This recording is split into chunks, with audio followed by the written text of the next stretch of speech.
하나님을 감동시키지 못하는 사역이라는 제목으로 말씀을 좀 나눠보겠습니다. 여러분, 조건이 좋다고 해서 항상 인생에 성공하는 것은 아닙니다. 능력이 좋다고 해서 성공하는 것도 아니고요. 여러분, 인물이 출중하다고 해서 성공하는 것도 아니란 것이죠. 여러분, 오늘 성경에 나오는 한 사람의 마지막 모습이 이렇게 기록이 되어져 있습니다. 압살롬이라는 여러분 당대에 가장 걸출한 그런 인물 하나가 처참하게 이렇게 오래 낡아진 걸레처럼 갈리게 찢겨져서 이렇게 죽음을 맞는 그런 비참한 하나의 모습을 오늘 우리 가운데 보여주고 있습니다.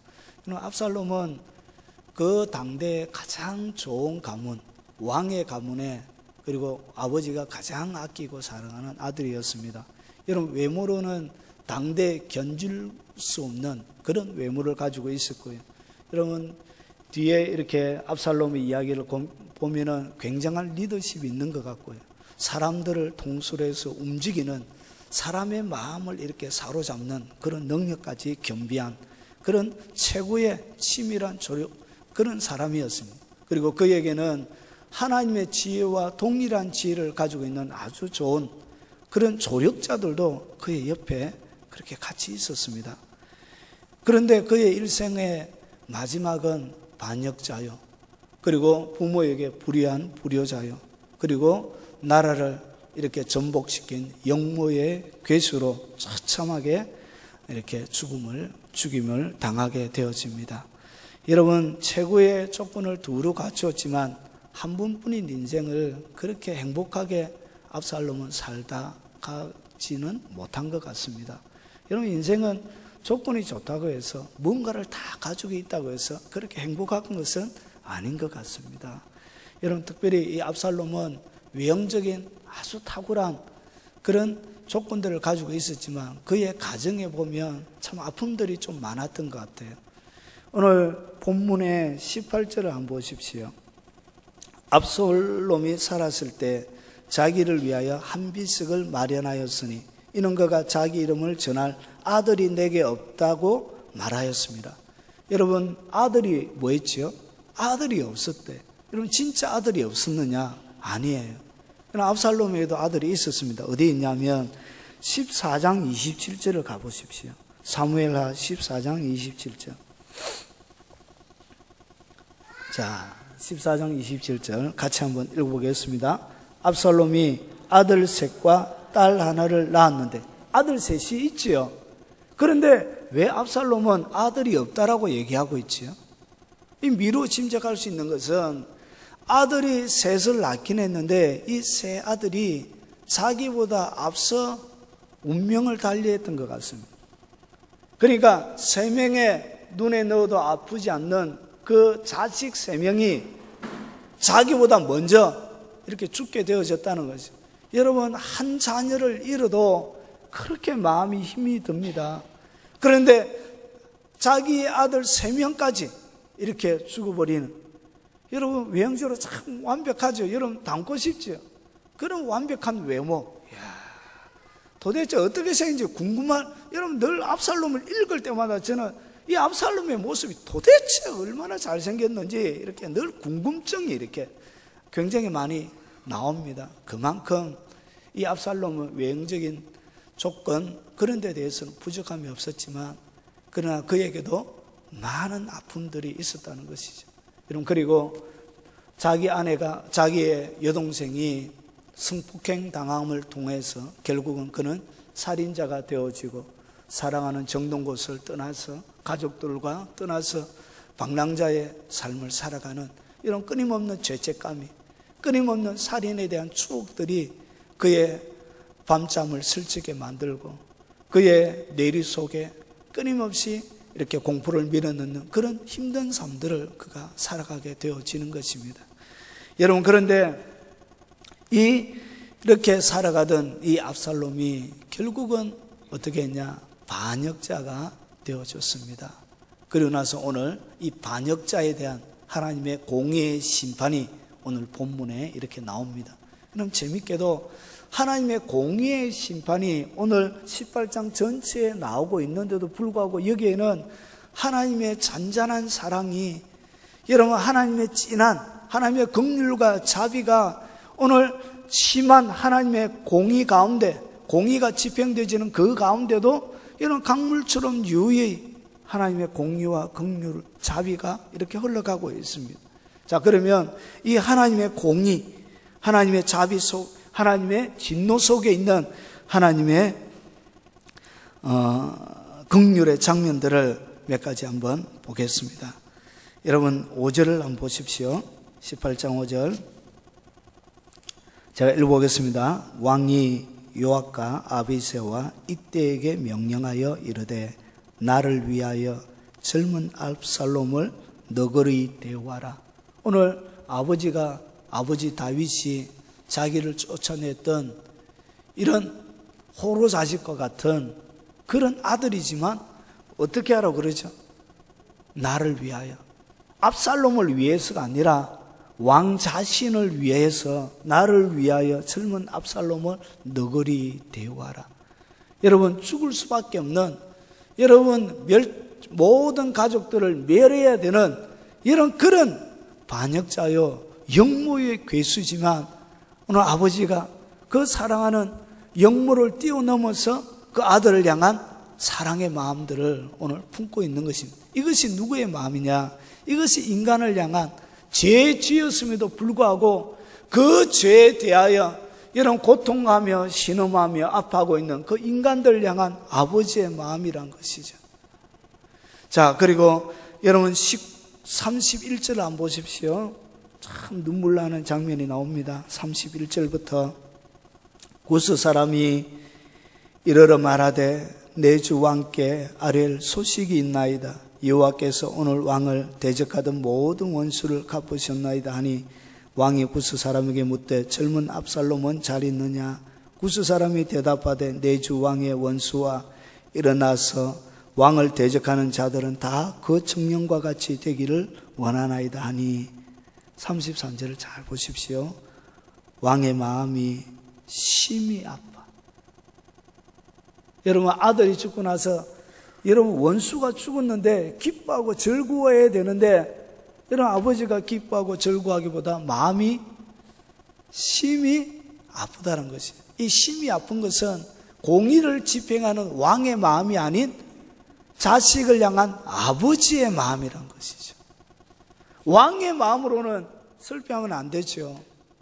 목숨을 걸고 여러분 왕권을 지키기 위하여 전쟁을 벌였던 그 백성들이 있는데 여러분 왕이 돼가지고 그렇게 이것을 향하여 슬퍼가면 그것은 왕으로서 할 도리가 아니죠. 오늘 이 마음이 심히 아픈 것은 아버지로서 그의 아들의 먼저 죽음을 통하여 그렇게 심히 슬퍼하고 있다는 것이죠. 그래서 심히 아파 문 위층으로 올라가서 우니라. 그가 올라갈 때 말하기를 내 아들 압살롬아, 내 아들 압살롬아, 차라리 내가 너를 대신하여 죽었다면 압살롬 내 아들아, 내 아들아. 이런 계속 아들이 몇 분이 나오죠. 아들아, 아들아, 아들아, 아들아, 아들아. 아들이 계속적으로 6분이나 이렇게 나오고 있습니다. 여러분 그렇게 여러분 그 자식을 먼저 보낸 그 아버지의 슬픔, 이것이 뭐죠? 인간을 향한 하나님 아버지의 마음이란 것이죠. 죄를 짓고 영원한 형벌을 받고 있는 그들을 향하여 하나님이 갖고 있는 그 하나님의 공의 이면에 감춰져 있는 하나님의 사랑의 마음이란 것이죠. 그리고 19장 1절부터 보면 이야기는 계속 더 이어져 갑니다. 어떤 사람이 요압에게 이르되 왕이 압살롬을 위하여 울며 슬퍼하시나이다 하니 왕이 그 아들을 위하여 슬퍼한다 함이 그날 백성에게 들리매 그날의 승리가 모든 백성의 슬픔이 된지라. 여러분 승리가 아니라 여러분 승리했으면 계승가가 울려 퍼져야 되고 여러분 소나 양이나 돼지 잡아놓고 돼지는 안 잡았겠죠. 소나 이 양을 이렇게 잡아놓고 술판을 벌리고 잔치를 벌려야 되는데 여러분 그날의 승리는 여러분 온 슬픔을 가득 들어차 있는, 그래서 승리가 모든 백성의 슬픔이 된지라. 그날에 백성들이 싸움에 쫓겨 부끄러워 도망같이 가만히 성읍으로 돌아가니라. 차라리 싸움에 졌으면 좋았을 뻔하였다라고 생각할 정도로 다윗이 그렇게 슬퍼하더란 것이. 여러분, 이것이 버림받은 죄악을 통하여 영혼이 죽어가는 그 가련한 인생들을 향하여 하나님이 가지고 있는 그 아버지의 마음, 왕의 마음이 아닌, 여러분, 인간의 죄를 심판하는 공의의 하나님의 마음이 아닌 인생을 만드신 그 영적인 아버지의 마음이란 것이죠. 여러분, 그리고 여러분, 재밌게도 18장 6절부터 8절을 보면 하나님의 공의와 사랑이 또 이렇게 보여지고 있습니다. 보십시오. 전쟁이 벌어졌습니다. 양 진영이 전쟁이 벌어졌는데 6절에 이에 백성이 이스라엘을 치러 들러 나가서 에브라임 숯불에 싸우더니, 하나님이 전쟁을 벌리는 장소로 어디를 선택해 주셨냐면 에브라임 숯불이라는 곳에 이렇게 선택해 주셨습니다. 여러분, 에브라임 숯불이 어떤 곳이냐 한번 보십시오. 거기서 이스라엘 백성이 다윗의 부하들에게 패하며 그날 그곳에서 전사자가 많아 2만 명 이르렀고, 여러분, 이때 요세푸스에, 여러분, 유대 역사학자 중에 요세푸스라는 사람이 있습니다. 이 장면을 갖다가 다윗의 용사가 몇 명이 모였냐, 요세푸스 역사학자가 4,000명 정도가 모였대. 그러면 오늘 여기서 죽은 압살롬의 군대는 몇 명이죠? 2만 명이 죽었지요. 죽은 사람만 다윗의 군대의 5배죠. 그러면 안 죽은 사람까지 치면 훨씬 많습니다. 여러분, 이 전쟁은 수적으로는 전쟁 자체가 안 되는 것이었습니다. 여러분, 그리고 여러분, 여기에서 2만 명 정도가 죽었는데 재밌게도 보세요. 8절에 그 땅에서 사면으로 퍼져 싸웠으므로 그날에 숯불에서 죽은 자가 칼에 죽은 자보다 더 많았더라. 여러분, 전쟁을 하다가 칼에 죽어야 되는데 여러분, 칼에 죽지 않고 숯불에 죽은 자가 훨씬 많대요. 여러분, 하나님께서는 요 하나의 구절 가운데 보여주시는 것이 뭐냐면, 전쟁 가운데 여러분, 결국은 이스라엘 백성들이나 압살롬의 군대나 다윗의 군대나 같은 형제거든요. 그냥 뜻만 다른, 앞에 지도자만 다른 그냥 형제였습니다. 그래서 형제가 형제를 죽여야 되고 가족이 가족을 죽여야 되는 그런, 이렇게 피비린내가 나는 그런 전쟁터죠. 그런데 형제가 형제를 죽이고 나서 전쟁이기 때문에 죽일 수밖에 없죠. 그럼에도 불구하고 죽이고 난 다음에, 전쟁에 승리하고 난 다음에 여러분, 항상 뭐가 남느냐 하면 살인을 하고 난 다음에 사람들은 그 심한 죄책감에 시달리게 되어져 있습니다. 결국은 가족을 죽인 그 죄책감, 여러분, 자기의 생명을 지키기 위해서 죽일 수밖에 없었던 그 비겁함, 그런 것들 때문에 결국은 이스라엘 백성들 공동체, 가족 공동체 자체가 폐허가 되어지는 것입니다. 그래서 하나님이 서로 찔러서 죽이지 않고 그 숯불이라는 공간 가운데서 그냥 자기 스스로 걸러서 넘어서 죽도록 하나님이 칼로 찔러서, 여러분, 그들 스스로 살인자의 무거운 짐을 지고 일생을 살아가지 않도록 숯불에서 걸려서 하나님이 많은 사람들이 죽게 했습니다. 이것이 뭐라고요? 여러분, 인생을 향한, 여러분, 오늘 다윗과 압살롬의 군대에 있는 그 백성을 향한 하나님의 마음이요, 하나님의 사랑이요, 하나님의 긍휼이란 것이죠. 자, 그러면 오늘 이 전쟁에는 보면 4가지 종류의 사람들이 등장해요. 4가지 종류의 사람. 그래서 그들이 하는 이 전쟁이라는 이 이름 하에 이것은 뭐냐면 하나님의 공의를 실현하는 것입니다. 그러니까 범죄한 인간을 향하여 하나님께서 집행하는 공의의 실현인데 하나님이 일을 하는 것이죠. 그런데 하나님이 일을 하는데도 전쟁을 하는 똑같은 환경 가운데 사람들이 들어가서 각각 하나님이 시키는, 다윗 왕이 시키지만 결국은 하나님이 시키는 것이죠.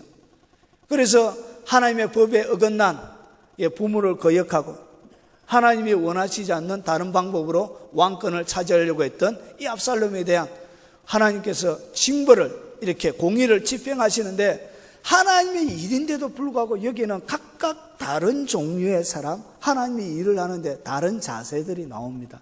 그래서 4가지 종류의 그런 형태들을 띤 그런 종류가 나옵니다. 자, 그러면 하나님의 일을 하는데도 이렇게 4가지 종류의 형태를 가지고 일하시는 분들이 있습니다. 여러분, 첫 번째가 뭐냐면 압살롬입니다. 이 압살롬의 전형적인 특징이 뭐냐면 하나님의 나라가 아닌 자신의 왕국을 세우는데 혈안이 되어져 있었습니다. 하나님의 영광을 구하는 것, 여기에는 관심 없이 자기의 영광을 구하는 것, 여기에 그의 온 관심, 그리고 모든 사역에 초점이 있었습니다. 여러분, 교회 다니면서 하나님의 많은 일들을 하면서 이것은 압살롬에게만 있는 것이 아닙니다. 수많은 사람들이 하나님의 일을 한다고 얘기하면서 이름은 그럴싸하게 하나님의 이름을 붙이고 있음에도 불구하고 실상은 자기의 영광을 취하고 자기의 왕국을 건설하고 자기의 교회를 만들고 이런 사람들이 굉장히 많이 있습니다. 여러분, 압살롬이 처음부터 그랬냐? 그런 것 같지는 않습니다. 여러분, 성경을 보면 사무엘하 15장 7절과 8절을 보면 이런 말씀이 있습니다. 제가 읽어보겠습니다. 사무엘하 15장 7절과 8절. 출발은 선한 마음으로 이렇게 출발하고 있습니다. 4년 만에 압살롬이 왕께 아뢰되 내가 여호와께 서원한 것이 있사오니 청하건대 내가 헤브론으로 가서 그 서원을 이루게 하소서. 그러면서 당신의 종이 아람 거술에 있을 때 서원하기를 만일 여호와께서 반드시 나를 예루살렘으로 돌아가게 하시면 내가 여호와를 섬기리다. 여러분, 압살롬이 형을 죽이고 그리고 난 다음에 이렇게 아람 거술, 자기 할아버지가 있는 거기에 가서 도망 생활을 할 때 하나님, 주께서 나를 다시금 예루살렘에 돌아가면 내가 하나님 앞에 특별히 서원한 돌아가면 여호와를 섬기겠습니다. 이것을 하나님 앞에 서원했던 것이. 그래서 돌아오고 나서 다윗 왕이 그를 부르고 돌아오고 나서 그 다음에 드디어 하나님을 섬기겠다고 서원했던 그 서원을 이루기 위하여 헤브론으로 가서 영물을 꾀하는 것이죠. 여러분, 하나님의 이름으로 시작했는데 결국은 그 내용은 무엇이었냐? 여러분, 영모였다는 것이. 하나님께 서원한 것입니다. 하나님을 섬기겠다고 한 것입니다. 그런데 하나님을 섬기는 것이 하나님이 원하는 뜻대로 섬기는 것이 아니라 결국은 자기가 원하는, 자기가 바라고 있는, 그리고 자기 속에 원함과 울분, 여러분, 자기 속에 자기 스스로를 제어하지 못하는 그런 사단의 속성을 가지고 그가 하나님을 섬기겠다고 했고 결국은 영물을 꾀한 것입니다. 여러분, 이것이 뭐냐? 하나님의 일을 하면서도 결국은 자기의 왕국을 건설하고 그리고 자기의 영광을 드러내는 것입니다. 그리고 사무엘하 18장 18절, 오늘 우리가 읽었던 본문에 보면 압살롬이 살았을 때 자기를 위하여 한 비석을 마련하여 세웠으니, 여러분, 비석을 세웠는데 누구를 위하여 세웠다고요? 자기를 위하여. 여러분, 이 비석은 무덤입니다. 무덤. 자기 무덤을 이렇게 자기가 준비한 것입니다. 자기가 이 땅에 살다가 없어져도 자기가 살았던 그것은 좀 남도록. 그런데 그것을 왜 세웠냐? 여러분, 무덤은 보통 누가 세워주죠? 한 사람이 죽고 나면 그 다음 세대가 무덤에 비석을 세워주는 것이 옳지요. 자기가 세우는 것이 아니라. 그런데 이 압살롬은 어떻게 했냐? 자기를 위하여 한 비석을 세운 것입니다. 여러분, 그리고 밑에 보니까 그가 자기 이름을 전할 자식이 없다 하였으므로, 그러므로 자기 이름을 기념하여 그 비석에 이름을 붙였습니다. 자기 이름을 기념하는 것.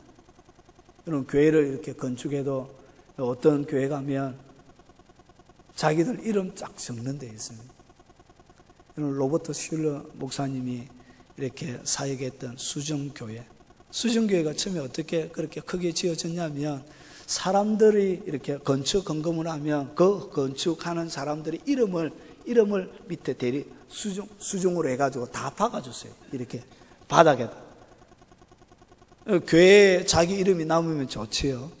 그런 것 때문에 이렇게 그것이 이렇게 아주 좋은 아이디어였죠. 결국은 부채를 이기지 못하고 그렇게 지어진 것은 이렇게 날아가 버리죠.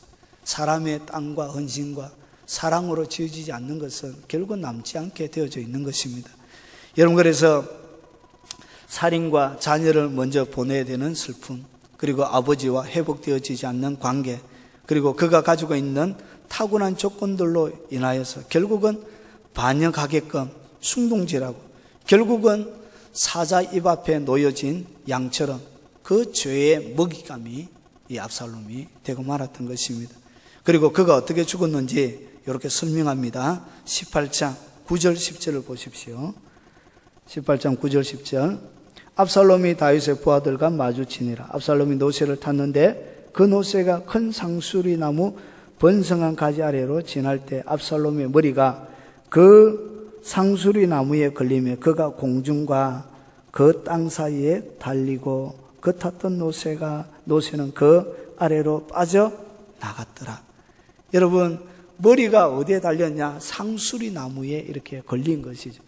여러분, 제가 이것을 찾아보니까 이 숯불, 오늘 여기서 나오는 이 숯불에는 이렇게 사람들이 많이 들어가지 않았대요. 그래서 상수리 나무들이 굉장히 많이 우거지고요.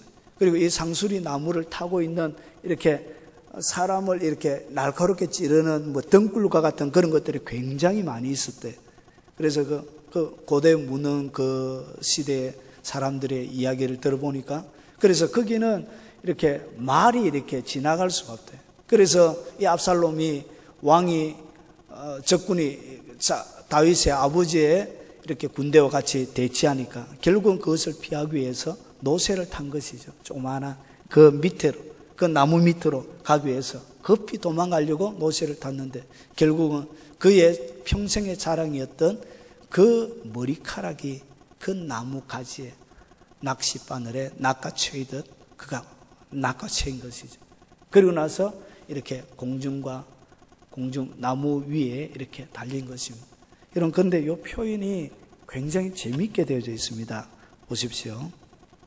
공중과 그 땅 사이에 달리고 그가 탔던 노새는 그 발 아래 빠져나간지라. 어디에 달렸다고요? 공중과 땅 사이. 공중은 뭘 얘기하죠? 하늘이죠. 여러분, 이것은 예수님의 모습을 가장 잘 보여주는 것 중에 하나입니다. 예수님도 공중, 나무 위에서 공중에 달렸지요. 여러분, 그 의미가 무엇이냐면, 이런 하늘에도 쓸모가 없는 거예요. 이 압살롬은 하늘에도 쓸모가 없는 것이죠. 그리고 땅 위에 들렸죠. 땅에도 쓸모가 없는 것이죠. 하늘과 땅에 아무 짝에도 쓸모 없어서 결국은 어디에 달아났다고요? 공중에 이렇게 달아놓은 것입니다.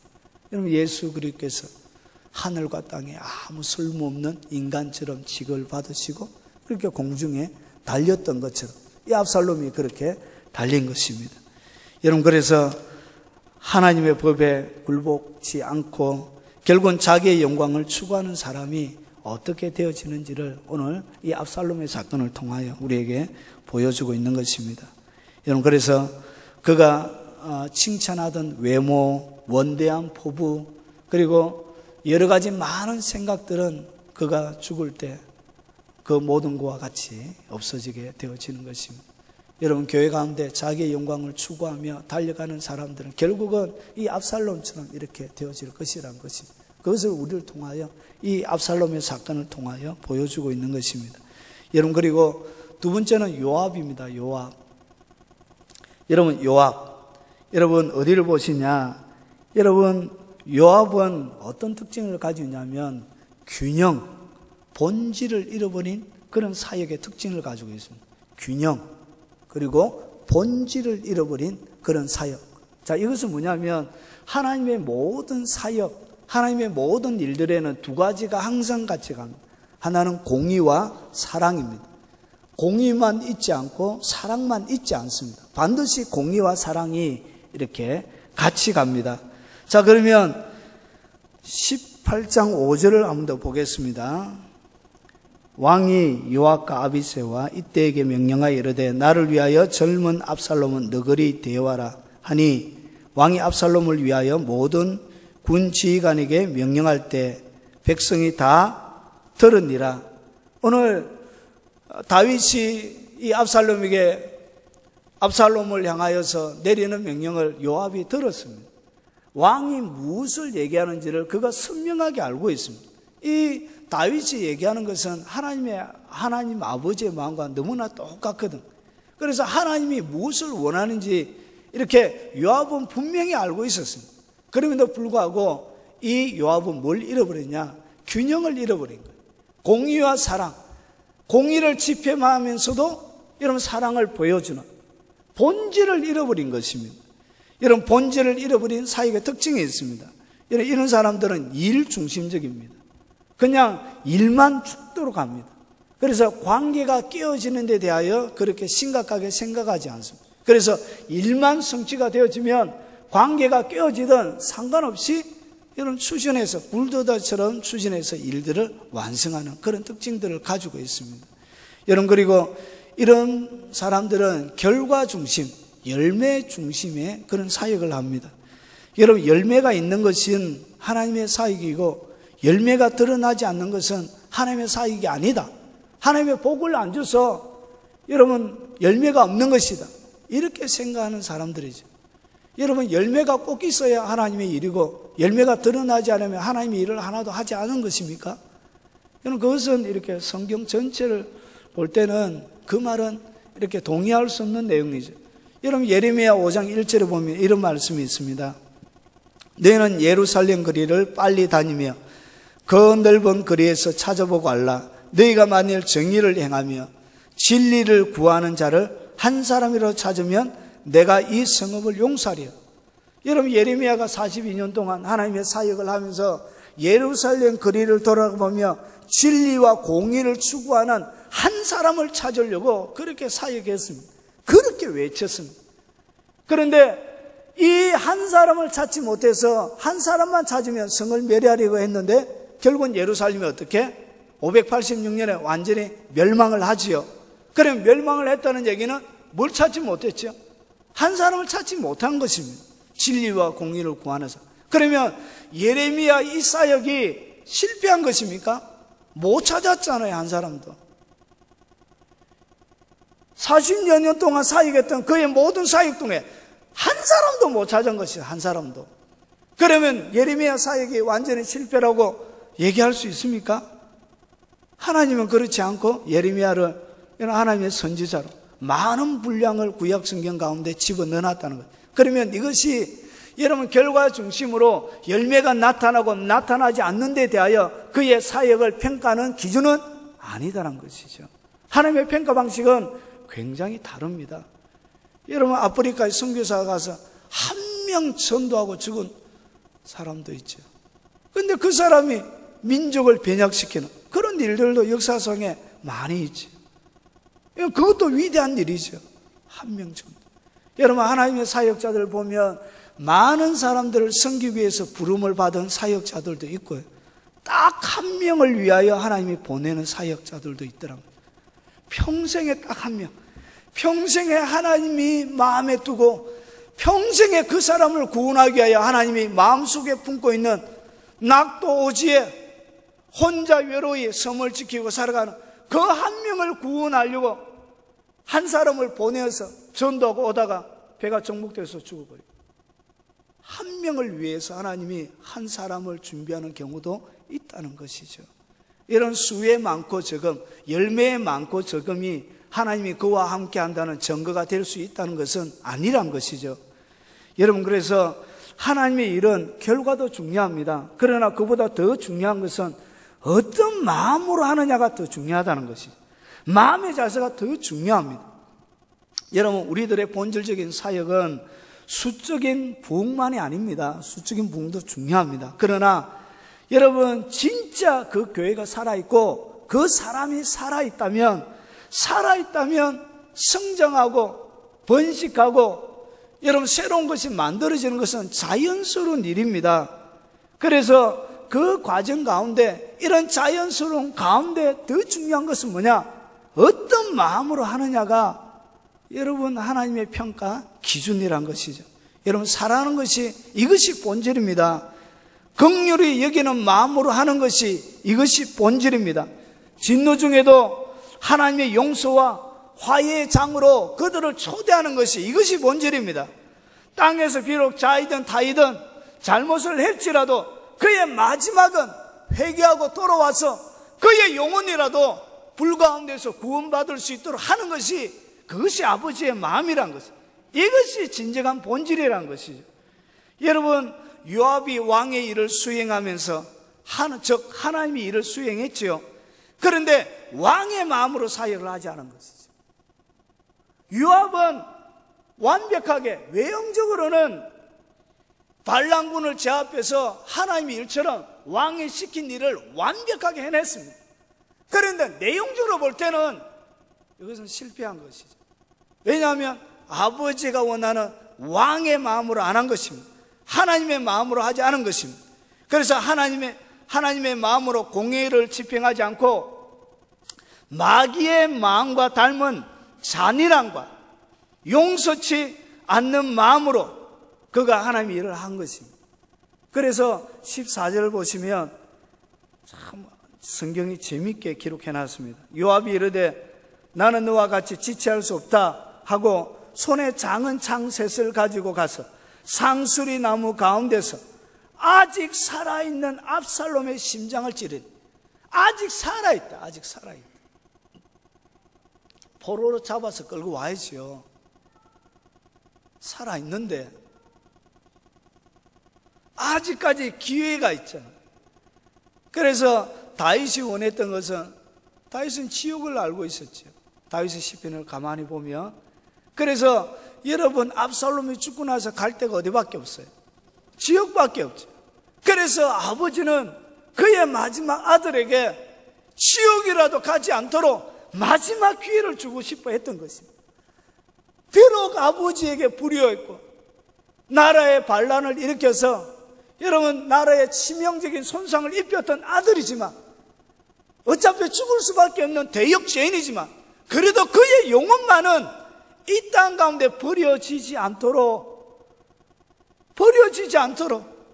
마지막을 한번 기회를 주려고 그 다윗이 그렇게 생각했었는데, 여러분 오늘 압살롬은 어떻게 했냐? 그 하나님 아버지의 마음으로 하지 않고 마귀의 마음과 같은 잔인한 마음으로 그것을 살아있는 채로, 이런 심장을, 창셋이 나와 있는 그것을 찔려버리고, 그것뿐만 아니죠. 여러분 죽을 때 어떻게 죽죠? 여러분 14절, 15절에 요압의 무기던 청년 10명이 압살롬을 에워싸 쳐 죽이니라. 마지막 숨이 끊어지기 전까지 창으로, 칼로 그의 몸이 온 난도질을 당해서 이런 몸을, 형체를 분간할 수 없을 정도, 그렇게 처절하게 죽을 때까지, 마지막 숨이 끊어지기까지 이런 인간이 그렇게 잔인하게 고통을 주면서 그의 생을 마감하게 했던 것이죠. 잔인함이죠, 잔인함. 그래서 결과로는 하나님의 마음을, 공의를 집행했지만, 이런 왕의 마음 속에는 이런 깊은 슬픔을 안겨다 주었습니다. 아버지가 사랑하는 아들에게 마지막 주고 싶었던 바로 그것, 마지막 선물, 부모가 줄 수 있는 그거조차 빼앗아버리고 말았죠. 여러분 시편 78편 38절에 보면 이런 말씀이 있습니다. 오직 하나님은 긍휼하심으로 죄악을 덮어 주시어 멸망시키지 아니하시고 그의 진노를 여러 번 돌이키시며 그의 모든 분을 다 쏟아내지 아니하셨습니다. 하나님을 경험했던 사람이 구약시대에 하나님이 하신 일들을 이렇게 설명하고 있는 것입니다. 하나님은 뭐 하시냐? 하나님은 긍휼하심으로 죄악을 덮어 주어 멸망시키지 아니하시며 그의 진노를 여러 번 돌이키사, 하나님이 썰어버리려고 했는데도 여러 번 돌이키사 그의 모든 분을 다 쏟아내지 아니하셨습니다. 하나님이 모든 분을 다 쏟아내지 않았다는 것이죠.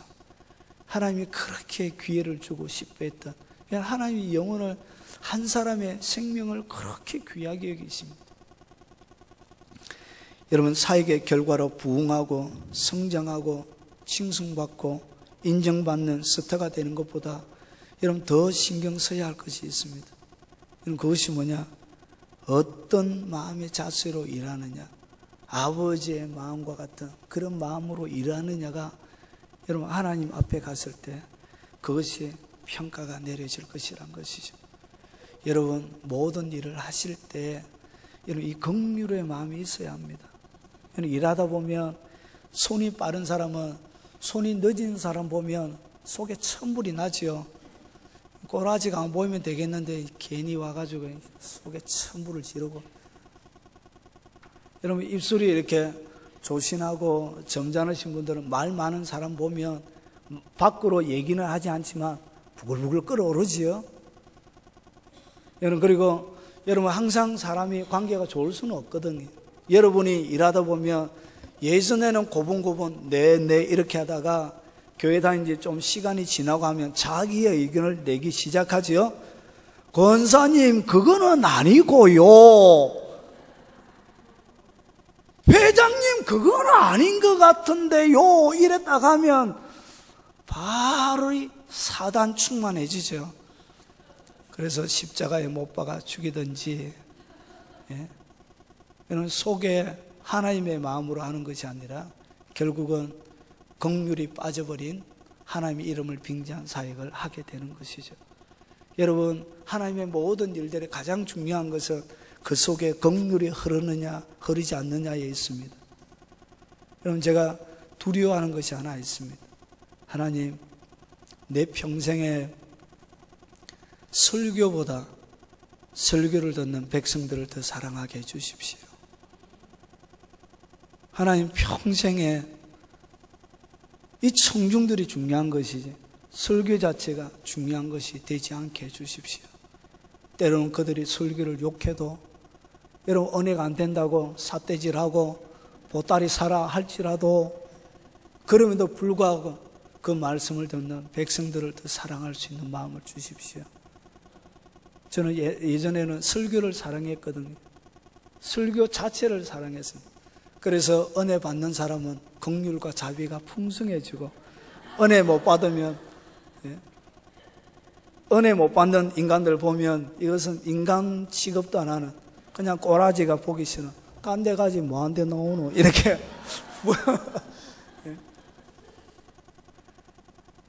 여러분 시간이 지나면서 하나님께서 저에게 다른 것들을 계속 가르쳐 주시더라고요. 여러분 여러분이 더 중요합니다. 설교가 잘 되고 안 되고 이것보다 여러분 듣는 하나님의 백성들이 더 가치 있고 소중한 것이죠. 여러분 우리가 일을 하다가 놓쳐버릴 수 있는 것이 뭐냐? 여러분 일 자체가 중요한 것이 아닙니다. 여러분 저는 저희의 일이어서 이것을 설교를 빗대어서 설명을 드린 것입니다. 여러분 일 자체보다 뭐가 중요하다고요?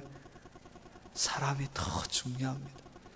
여러분 그가 더 가치가 있습니다. 주님은 여러분이 하는 일을 위하여 십자가에 못 박아 돌아가신 것이 아니고 바로 그 사람을 위하여 십자가에 못 박아 하나님이 죽으신 것입니다. 때로는 여러분 가운데 여러분 셀 리더가 되어지고 총무가 되어지고 앞에서 이끌어가다 보면 지독실히 말 안 듣는 사람이 있습니다.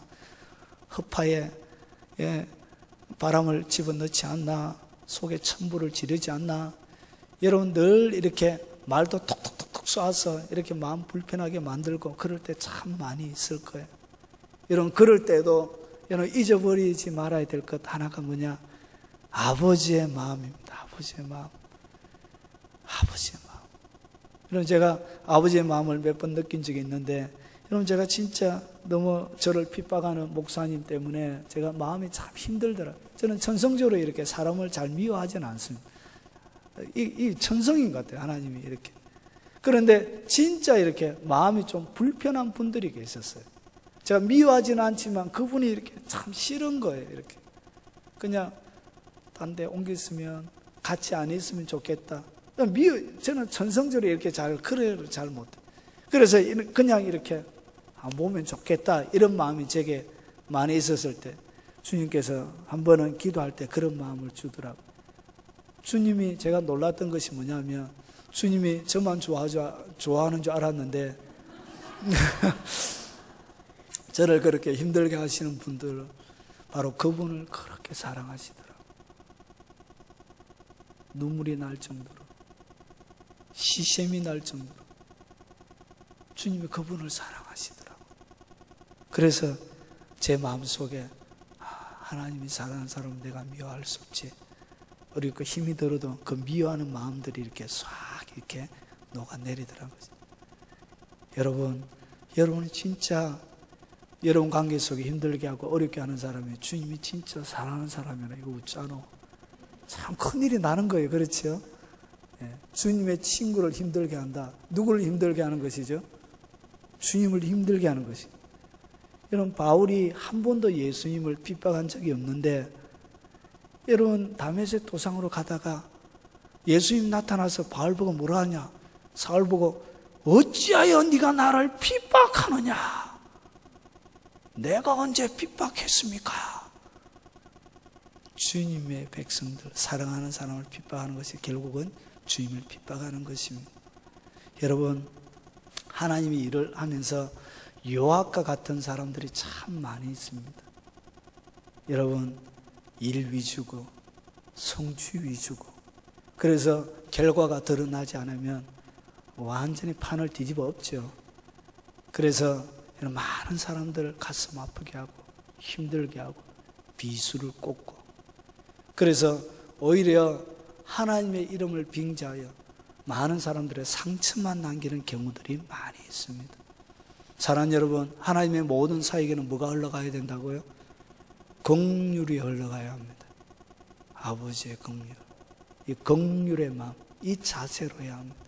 하나님이 불쌍히 여긴 사람을 내가 평생 동안 불쌍히 여기리라, 그런 선한 마음이 여러분의 심령 가운데 있으시길 주 이름으로 축원합니다. 여러분, 빨리빨리 해서 마무리하겠습니다. 그리고 세 번째는 아히마아스가 나옵니다. 아히마아스. 이 아히마아스는 누구냐면 사울의 장인입니다. 사울의 장인.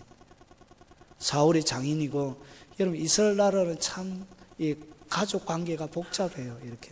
그리고 요 아히마아스가 뒤에는 솔로몬, 사울의 장인인데 솔로몬의 딸과 결혼합니다. 나이가 도대체 몇 살이 차이 나요? 정신이 있는지 없는지 모르겠어요.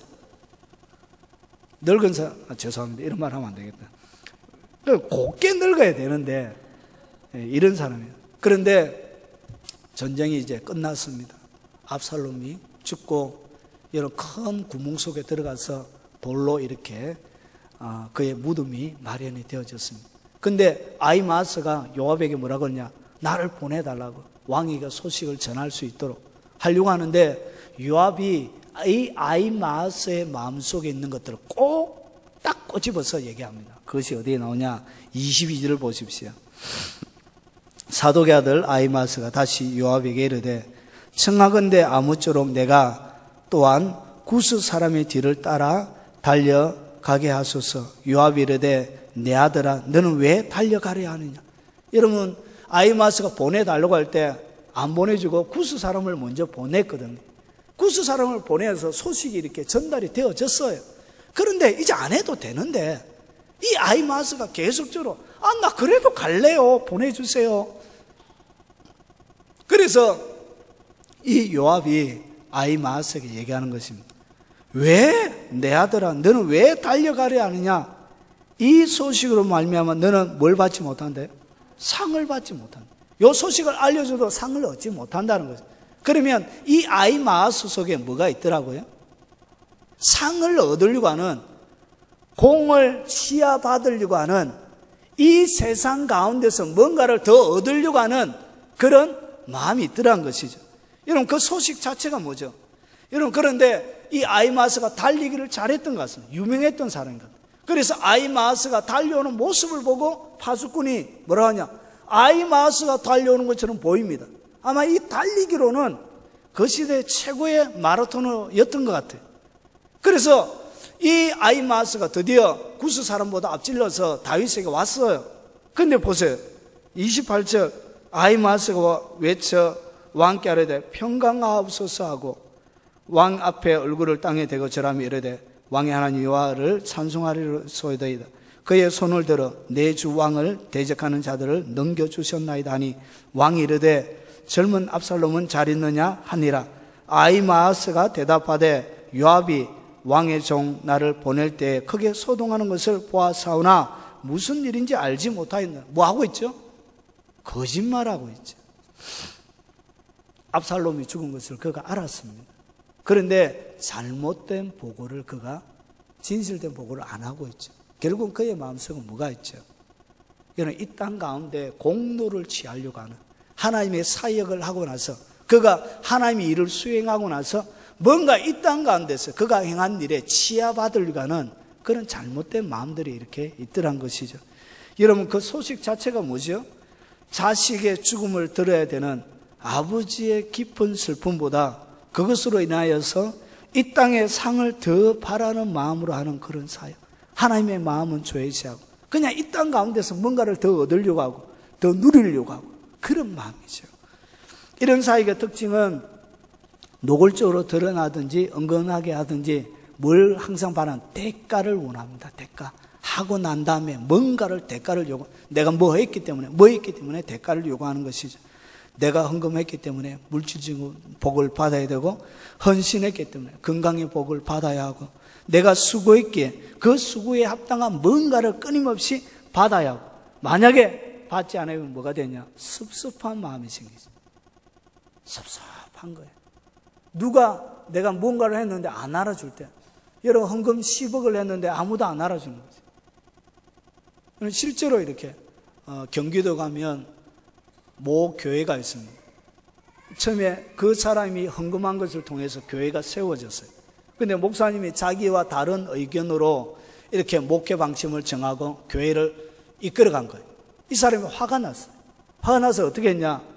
자기가 헌금한 거 다 내놔라 했어요. 그래서 자기가 헌금한 것을 다 받아갔어요. 이런 사람도 있습니다. 아이마스. 전형적인. 헌금하면 끝이지. 그래서 여러분, 큰 헌금을 하면 교회는 기부금 명세서를 끊어줘 버려야 돼요. 그러면 법적으로 안 돌려줘도 되거든요. 저는 반드시 끊어줄 겁니다. 이렇게 딱.